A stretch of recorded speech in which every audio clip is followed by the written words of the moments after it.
Hello, guys, ladies and gentlemen.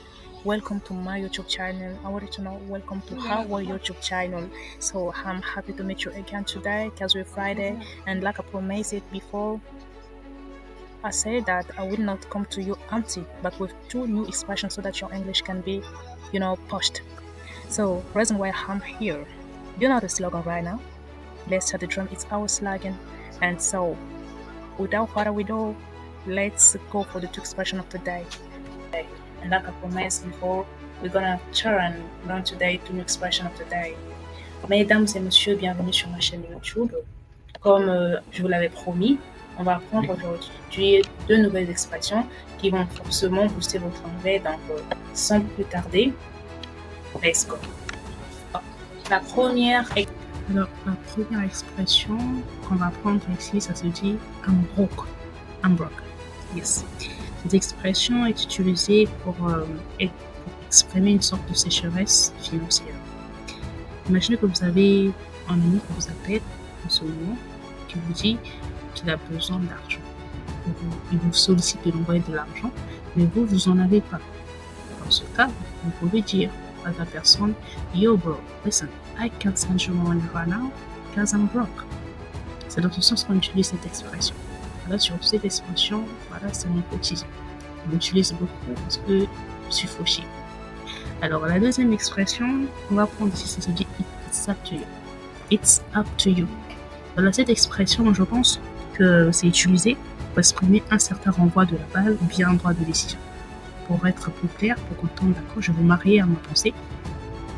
Imaginez que vous avez quelqu'un qui veut se faire maître des décisions de votre vie, qui veut que ses idées priment sur les tiens, et pour résister, en fait, pour montrer une intolérance face à son comportement, vous pouvez utiliser cette expression. Je vous incite pas à être impoli, mais on peut l'utiliser de façon aussi polie. Okay? Vous pouvez dire à la personne que vous voyez un peu, je suis conscient que tu veux parfois prendre des décisions pour mon bien ou quelque chose du genre. Je pense que dans ce cas, je suis la seule qui doit prendre des décisions parce que je suis celle qui vit la vie. Cette vie-là, je peux lui dire également, listen, I'm grateful by the fact that you think about myself and you reflect about my life more than my own self. But I think that in this case, I'm the only one that is called on to reflect about, and it's up to me to choose, right? It's up to me to choose. Dans un autre cas aussi, ça peut être une intolérance vraiment brute. Ok? Mais bon, le but, c'est pas de vous inciter à être impoli, mais à utiliser les expressions de la bonne façon possible.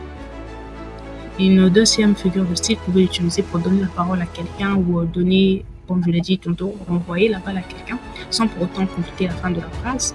Vous pouvez dire à la personne juste Hey bro, it's up to you. La personne comprend que voilà, c'est à moi maintenant. De partager